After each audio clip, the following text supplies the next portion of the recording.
More on the story, General Petraeus taking over in Afghanistan.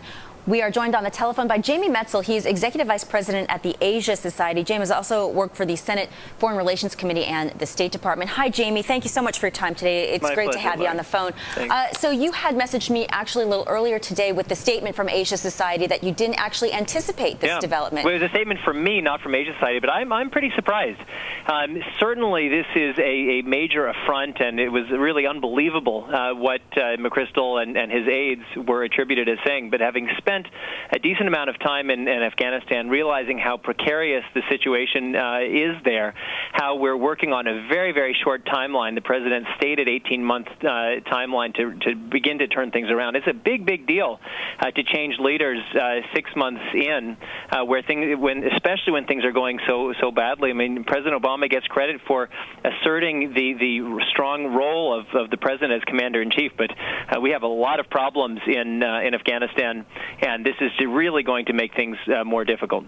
Are you confident at all in the appointment of General Petraeus now taking over? Well, General Petraeus is as good as we have. He is kind of the leader of this counterinsurgency strategy that General McChrystal has also championed. But that strategy itself is really coming into question. We are 9 years into this war. The first phase of the shift towards a counterinsurgency strategy, which has carried out in Marja, has not succeeded in any meaningful way.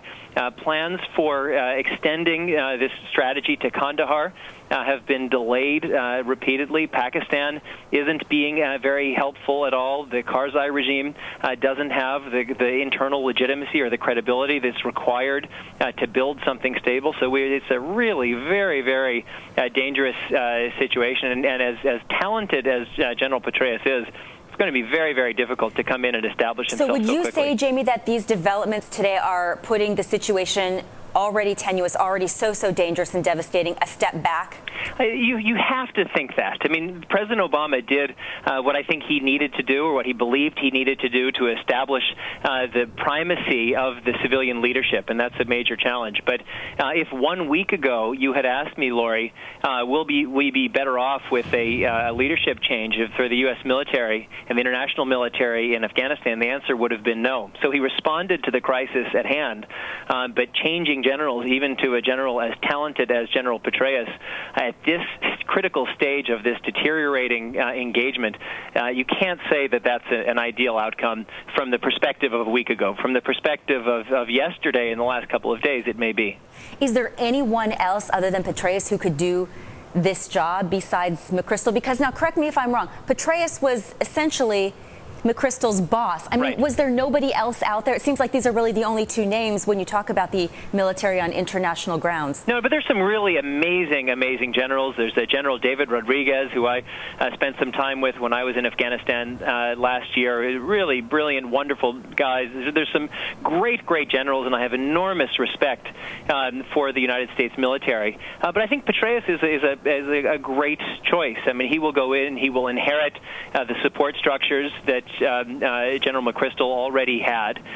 He's got the backing of the key U.S. figures, including the President and the Secretary of State and others. So I think it's a great choice. And what about the troops on the ground? How does this impact their morale?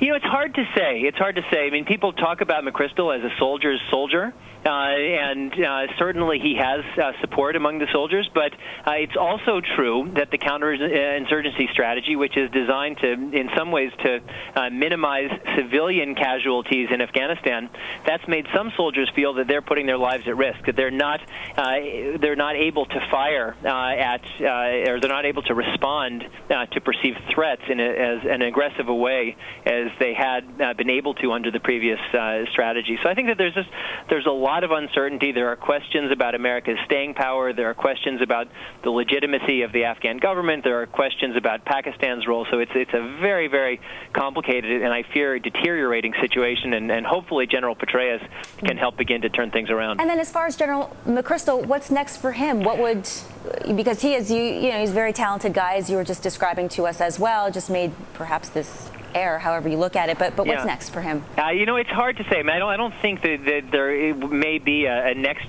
chapter in the military. I mean, he's a general who's had 9 lives, and he's had some difficult challenges in the past.